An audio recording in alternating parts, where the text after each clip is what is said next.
What's going on, wrestling fans? Welcome to another Pay-Per-Viewpoint edition of the Smark Out Moment Smack Talk podcast. I am your host, Tony Mango, and this episode is the WWE Tables, Ladders, and Chairs 2016 post-show, where I'm going to be recapping what transpired during the event, giving my thoughts on everything that happened, and any interesting notes that I took along the way, whatever the case may be with all that other kind of stuff. So let's start with the kickoff per usual. The pre-show panel was changed up a little bit. No Lita or Jerry Lawler, which I actually was kind of a fan of. I'm not the biggest fan of Lita on these pre-show panels, and Jerry Lawler I do like a lot, but it's nice to change things up a little bit, and they did that. Instead, we had Daniel Bryan, which makes a lot of sense. He is the general manager, and ESPN's Peter Rosenberg, someone who I'm not familiar with, but he did a pretty good job too. I actually wouldn't mind seeing him pop up on a more regular basis. I don't know if maybe that's something that they're actually planning on doing. Maybe this was sort of a test run to see if he could get a job in WWE, because he seems like he's a passionate fan. So usually in those scenarios, those people end up going, yeah, crap, I could get a job with them? Totally, I'll go with that. But maybe he's more into the ESPN thing. I don't know, whatever the case may be. If you know anything about Peter Rosenberg's situation, drop a comment below. Let me know. Give me a little bit of enlightenment to the subject. But I liked that quite a bit. I thought that he had good rapport with everybody. He wasn't awkward. He didn't have the whole "how much does this guy weigh" type of thing that a lot of outsiders tend to bring on to the panel. One little funny part that happened during this whole pre-show panel thing was Booker T saying, "Hey, I thought that your name was Peter, not Mark." So I chuckled at that a little bit. As far as matches go, we only had one match, and it was one of those impromptu, typical standard SmackDown pre-show matches where they threw in all the tag team members that weren't really involved in anything, save for a couple. We didn't have the Usos or Breezango involved, but we did have Apollo Crews, American Alpha, and the Hype Bros defeating Curt, Hawkins, the Ascension, and the Vaudevillains. Simon Gotch took the pinfall loss again, which just goes to show that they still aren't over punishing that dude. It was Chad Gable, if I remember correctly, that got the pin over him. So American Alpha getting the pin makes sense. Simon Gotch getting the loss, that's kind of disappointing. What the fuck did Mojo Rawley do with this Hammer Time, Rock Bottom, Five Knuckle Shuffle thing? Is that going to be like his thing going forward? Because it's awkward as all hell. And Mojo Rawley's a guy that I'm not too keen on. And this is one of those reasons why, because it's so fucking weird and it's not cool. So, I don't know. If other people like it, then keep doing it. I'm not the end-all, be-all of what you should judge things based off of. But as far as my perspective goes, that was dumb. Don't do it anymore. Not at all, man. It's not working.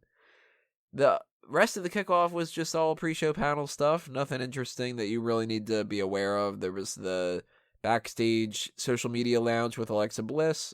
Not as entertaining as the Jericho stuff. The Jericho, I should say. But, you know, she's still doing her thing, making fun of Tom Phillips a little bit, saying what you would basically expect her to say. We had some typical analysis of what was happening, so if you missed it, you really didn't miss anything. And then we go into the first match of the night, the Tag Team Championship match, the Wyatt family defeating Heath, Slater, and Rhino pretty easily. It felt like it was a lot quicker than it might have been, although I think I remember looking at the clock and it was 8:14 when it was over. So you take out time for entrances and stuff, then this was a pretty quick match. It felt super short. It felt like a squash, and it makes sense in a way, because really, are you going to compare Heath Slater and Rhino to Bray Wyatt and Randy Orton? Randy Orton by himself can beat Slater and Rhino, but with Bray Wyatt in the mix too, and then you got Luke Harper on the outside, that's just unfair. So I did think that there was a possibility that this could have ended with the champion still keeping the belt if Luke Harper would have caused some kind of an unintentional disqualification. The opposite actually ended up happening. He took Rhino's gore, and then that led to them being able to hit the RKO and then scoring the pinfall on Rhino, which I thought, if anything, they were going to score a pin over on Slater. So that's surprising. That's more surprising than the title change. And then even more surprising after that, Luke Harper is the one holding the two championships. So I don't know if that was on purpose for them to give him the belts to hold because they wanted to make it seem like, well, we want you to know that this is a Freebird thing, or if this was a scenario where they thought he's not really doing anything in the match, so why don't we give him the belts to make him look like he contributed just as much? Or they just decided on the spot to be like, hey, why don't we just give both those belts to Luke? Why not? Whatever the case may be for that, I'm pretty interested to see where this goes going forward, because this is starting to look like maybe my prediction was wrong of Randy Orton turning on Bray Wyatt and saying that it's all just a ruse. He's looking more and more like an actual Wyatt family member as time goes on, which is starting to make me think equally that I was wrong, as well as that I'm totally right, and that it's all like, around like, say, Royal Rumble time, say, Elimination Chamber, whatever the case may be with those. Maybe that's when he's like, yeah, haha, I got you, and I won the titles with you for some fucking reason, because logic in WWE doesn't really go hand in hand. But I kind of would be okay if he didn't turn now, if he just was a member of the Wyatt family a little bit, because it's interesting, it's different. And it's odd to think that he is champion, but Eric Rowan and Braun Strowman never were able to be champions with the Wyatt family. Then again, maybe that's why, because we joke about future legend Eric Rowan, but if you can give the championship to Rowan or to Orton, you're going to give a belt to Orton more than Rowan, so I understand that. I think this is going to lead to American Alpha winning the championships from them, because there's no better tag team to take those titles in the future, unless we get another makeshift tag team with, like, oh god, I don't even know who that would end up being, because you can't do a lot of the people that we saw earlier in the night. It's certainly not going to be the Hype Bros. It's not going to be like the Ascension turning babyface, or the Usos aren't going to turn babyface anytime soon. They're fresh heels. So it's got to be American Alpha. And maybe that's going to be a WrestleMania match. I don't know. But I'm interested. So that's, going forward, if they can figure out a way to get you interested, then I guess that they win overall. Unfortunately, now we have to talk about one of the negatives of the night, which was the no disqualification match between Nikki Bella and Carmella, and this just was not that good. I thought it had a lot more potential, and that wasn't tapped, but on top of that, the booking of it just doesn't make any sense to me. And it's one of those situations where I'm not sure if their priorities are different from what I think they should be, or if they missed this blatantly obvious route that they could have gone. But I mentioned this before in my predictions. Natalya should interfere, cost Nikki Bella the match, which leads to Carmella winning the match, albeit with like a tainted sort of vibe to it, because that's a way that Carmella can actually get a little bit of a boost, and she needs that boost in credibility.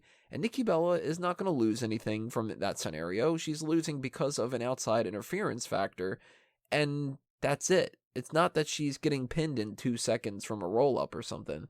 So instead, they have this kind of lackluster match where they use kendo sticks, because there's always kendo sticks under the ring. I'd love to hear them have a rational explanation for that. And the worst part about it all, it ends with the fire extinguisher. She keeps shooting the fire extinguisher on Carmella, and then pins her from that. That's a weak way to get pinned. And about, 20 seconds afterward, Carmella gets a microphone and she's like, hey, by the way, I'm not the one who attacked you. It was Natalya. That's the type of stuff you see on SmackDown. That's not a pay-per-view thing. Natalya should have attacked her, because that's how you tell a story. Actions speak louder than words. Now her just going, hey, by the way, now that you're done with the feud with me, you should go after Natalya. That's lame. So I'm very disappointed how they did that, because Carmella doesn't look good in this at all. Natalya doesn't look as good as she could have, because her actually attacking Nikki would have made her look more of a badass than for Carmella to just pass the blame on. And Nikki didn't need to win, because Nikki's already the de facto number 2 babyface, if not the number 1 babyface, despite not having that championship. It's her and Becky Lynch, and Naomi's not even close. So Nikki can win that title at any time. She is still the top of the division outside of somebody like a Charlotte. And it's very disappointing to see that they didn't see that. So I don't know if that was them going, yeah, but you know what? We just really value Nikki Bella that much more than Carmella, and we really want her to win. Fuck Carmella. She can figure out her own way. And then we need to have Carmella put over this Natalya thing, because our priority is 100% Nikki Bella, and Natalya's a side factor, and Carmella's an even more pushed aside factor. If that's the case, I'm very disappointed in them. If it's a matter of them having an oversight, I'm very disappointed in them. Because crap, it takes 2 minutes to think of that kind of thing, and it should be a blatantly obvious thing. And that will be the type of thing a lot of people would have said would have been predictable, but isn't it also predictable to have Nikki Bella just beat Carmella, even in a stupid way like the fire extinguisher? So that was one of my least favorite parts of the whole night, by far. We went into a good match after that, though, thankfully, which was the Intercontinental Championship ladder match, which had a couple different parts in it that I thought were really interesting. One thing that I wrote down was bouncing ladder moment. It took me a minute to realize what that was. That was when they pushed the ladder off to the side and it bounced from the one ring rope to the other, and then it went down to the second rope and then down to the bottom one and then hit the mat. That was pretty funny. I don't know. It's just one of those dumb things that I laugh at. The low blow victory I'm a fan of because that goes to show how the Miz's character is. He's pretty much equal with Dolph Ziggler in a lot of ways, but he's a jerk, and he's going to figure out a way to just, hit you in the balls and make sure that he wins, because it's an underhanded way to win, and it's not something to be proud of, but he doesn't give a shit because he's the champion, and that's all that matters. Now, this is a more effective instance where the promo after the match was actually good, where The Miz was talking afterward about how he wanted to thank Daniel Bryan because he motivated him to make him a better champion, and rubbing it in to Daniel Bryan that he's still the champion and all that other kind of stuff. I liked that quite a bit. I thought that was actually pretty effective. Ziggler still looks good out of this, even though he's not the champion. Hopefully, going forward, they give him something interesting to do. Miz looks better than ever. This dude has been killing it in 2016. And he didn't have to have Maurice help him, even though he did cheat. So that's more of a clean victory than he's been getting lately, and I like that a lot. Spirit Squad didn't come out either, so that was another good thing. Very, very happy with the outcome with this. That takes us into a match that I think other people are going to be disagreeing with me on, because I saw in our Mega Maniacs chat that a lot of people were saying that they were big on it, was the chairs match, Kalisto versus Baron Corbin. I'm a big fan of Baron Corbin winning, but I still think that this match never should have happened. I still think that this feud shouldn't happen because it was stupid in, March, May? Something like that. I know it was before the draft ever took place because they had this whole thing with Sin Cara and Baron Corbin, and then that went into Baron Corbin and Kalisto, and this kept going on for a long-ass time, and I never gave a shit about it. And then they picked it right back up, and it's just dumb. Baron Corbin needs to have more victories. They've done jack shit with him ever since bringing him up to the main roster. And you don't put him against a guy like Kalisto and have him struggle to beat a guy like Kalisto. Thankfully, he did not win the match, meaning Kalisto didn't beat Baron Corbin, I should say that, to specify. But it was still just a dumb idea because a chairs match on top of that, chairs matches are stupid. They have the same exact setup every single time. It's, let me hit you in the stomach, let me hit you in the back, let me kick a bunch of chairs around. They do more like rearrangement of chairs than they do actual action with chairs in these matches, and it's so frustrating.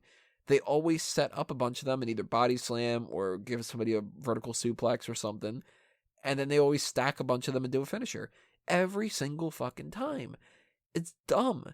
And it's so dumb on top of that people don't realize that this is like, it's a no DQ match. It's exactly the same as the no DQ match from earlier. It's exactly the same as the tables match, except for the means to end the match. It's the exact same thing as the Intercontinental Championship ladder match and the TLC match, except for the way to end the match. You can use the goddamn kendo stick. If the fire extinguisher works so well on Carmella, why doesn't Kalisto use that on Baron Corbin to take his breath away or something, But they limited 100% to chairs. And one note that I had written down, which was funny as hell, because of just how awkward it was. Kalisto bolts to the ring, and he starts immediately looking under the ring for chairs, ignoring the huge assortment right next to him for like a good 10, 15 seconds or so. It's like, dude, you're moving chairs out of the way, basically, to try to be like, I don't know, I can't find any fucking chairs. It's like those people that have the glasses on top of their head, and they're like, I can't find my glasses, that kind of shit. So that was just a dumb way to start this, and I don't like that this match ended up happening. It was basically a bathroom break in my mind. I'm glad Baron Corbin won, but I want this to be the end of the feud. I don't want to see any more David versus Goliath stuff, because Baron Corbin cannot afford to lose against Kalisto. He needs to start getting some wins. He needs to look like an actual decent competitor for the Royal Rumble. The only way that's going to happen is to have him beat people. and beat more and more impressive people in more and more impressive ways. Look at Braun Strowman. Braun Strowman has been destroying people left and right, and he had a hell of a showing at Survivor Series. So now Braun Strowman still looks like a credible dude. And going into the Royal Rumble, he's going to end up having a good spot there. Baron Corbin's going to get shit on. I guarantee it. He's going to end up being some kind of stupid elimination. And then they're going to be wondering why nobody cares about him. And it's like, well, because you had it a full year after WrestleMania to build this guy up, and all you did was drop the ball over and over and over again. So it's very disappointing to see that. Hopefully going forward, they realize that Baron Corbin needs that push. And he was good on talking smack afterward, too. Just saying, now have I proven that I should be in the main event? Well, in my mind, no. But at the same time, you should have by now, because they should have given you those opportunities. So I like Baron Corbin enough to hope that they give him better use going forward. I don't trust that that's going to happen, but who knows? We have another good thing here with the Women's Championship. It was a tables match. Usually not a big fan of tables matches, but I liked this one quite a bit. Interesting note, somebody in the crowd chanting, "You have no soul, Becky." It's not her original hair color. She has a soul. Chance for JBL, though, and I hate that when people do that. This wasn't a boring-ass match that needed to be filled with distractions and stuff, but thankfully they died down a little bit. It didn't start getting into the CM Punk and Randy Savage chants that they usually do. But I'm happy that the match turned out pretty well. Happy that we have a new champion. Alexa Bliss defeats Becky Lynch. Kind of happy with the post-match interview, too, where it was Dasha, if I remember correctly, was trying to approach Becky Lynch afterward and saying, like, what do you think? You just lost the title. And Becky's like, I really don't want to talk right now. This isn't the right time to talk to me, whatever. Because I would be disappointed if I was losing my title, too. Why not? Just because you're a babyface doesn't mean you need to smile and start going, well, I put out my effort, and I guess she was the better woman today. That kind of thing. Big fan of Alexa Bliss. Been saying it for a long time. I think that this was the right move, 100%, because now we have a new champion, something kind of like the tag team title situation where we can get some different stuff going on. Kind of hoping to see Naomi be the next person that Alexa Bliss feuds with, because I think going forward that would be a good opponent for her to kind of be fed, I guess you could say. And then I think that the inevitable is going to happen maybe around WrestleMania, maybe a little bit afterward, where we're going to get that Nikki Bella title reign. That's going to be the cap off for whatever the next season of Total Bellas or Total Divas is going to be. And it makes sense. I'm not 100% opposed to it. Although I do think that it's kind of a shame that Carmella had to get shit on tonight to be able to start building up towards that. But Alexa Bliss as champion, totally on board with. Big fan of her in a lot of different ways. And her getting emotional and crying on Talking Smack, so fucking adorable. I want her. Just gimme. Our final match of the night was the World Championship TLC match. AJ Styles successfully defending against Dean Ambrose. Very good match. Not something that I'm going to be adding to my match of the year contenders or anything like that, but it was still fun from start to finish. We had a little interesting moment there where AJ Styles' pants ripped right on his ass cheek. So all the jokes that we've made all these years about how we wish that like Del Rio would shit himself and all that, closest thing we get to it so far is AJ Styles ripping a hole in his butt cheeks. And it's like, damn it, couldn't have been slightly different skewed situation or something like that. But you could see anytime that the camera would pan over and show that, the crowd would start giggling and stuff. So that was just an extra unplanned added little bonus that was funny. The biggest thing to talk about here is the James Ellsworth heel turn, which I admit, I thought it was a possibility, but I did not expect it to happen. So I'm a little bit surprised there. And I love his rationality for it, too. They had him on Talking Smack, and he says, look, I've beaten AJ Styles a couple times before. I think I have his number, and I have a guaranteed title shot. Ambrose would have done the same thing to me. We go way back. We're buddies. He'll be cool. And now that I have a guaranteed world title shot on Tuesday, I'll just beat AJ Styles, and then I'll give Dean Ambrose the first title shot, and we'll all be cool. Well, that'll square things up. I love the delusional angle of this. I think that that's a really cool way to get around it. So he didn't technically turn heel, although I do have him on the website now as an official heel turn, because I assume we're going to go down that rabbit hole a little bit more. And now we can do Styles doing a separate thing with Undertaker after next week, and then Ambrose and Ellsworth kind of getting into a little bit of a feud. So that should be pretty interesting going forward. I actually like how this turned out quite a bit. I do think that it was the right choice to have AJ Styles retain. A little bit disappointed that we didn't get an Undertaker thing, but I can understand why they didn't do it. Save something for 2 weeks from now. Because you got to start building up a little bit towards the Royal Rumble, and you have over a month. So, you don't want to really just blow that too quick and then not know what to do over the next 6-7 weeks or so.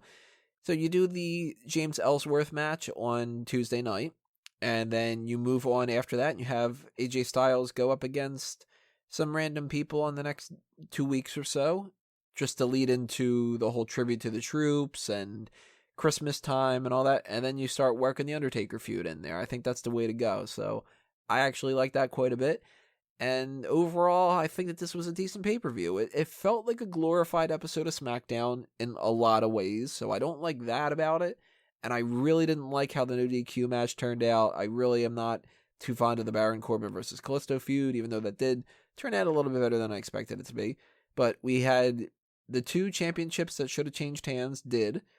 The 1 championship that should have retained, did. We had good matches for a couple of them. Those 3 matches, the Intercontinental, the Women's title, and the World title, were pretty good matches. And overall, I think it's got to be a thumbs up. It's something that it's pretty skippable, actually, oddly enough. Because if you know the results, you don't really have to see anything. But at the same time, it was overall entertaining, so I can't shut on it too much, right? So I want to know what you guys have to say about TLC. Make sure you drop your comments below. Tell me whether you agree, disagree, somewhere in the middle of my opinions. If you want to ask any other questions, I'll respond as well to those. But on top of that, hit that thumbs up button. Hit that subscribe button as well if you haven't done that already. Make sure to keep following us on Facebook and Twitter at SmarkOutMoment. Keep obviously checking out the website itself, SmarkOutMoment.com. Start formulating your list for the 2016 Smark Out Moment Awards, because that is up on the website right now. You will be able to see all the different categories. We got some brand new ones this year. There's also the poll for you guys to be able to vote on the Smack Talk Awards side of things, which all of those, for the most part, should be covered. The only difference is that we're missing a couple of the Did You Know jokes over the next couple of weeks. Or if we decide to add a brand new segment or something like that in the mix, then maybe that's the case. But for the most part, you should know by now, how to rank your co-host of the year and different things like that. We already have all the outros. We stopped doing those, so you can definitely start pinpointing which ones of those were your favorites. And I think that's about it to wrap me out here. So I want to thank everybody for checking this out again. And showing your support for Smark Out Moment over however long you've been listening to us. Always greatly appreciated. And I'll see you next time, everybody. This has been another Smark Out Moment, and I'm being counted out.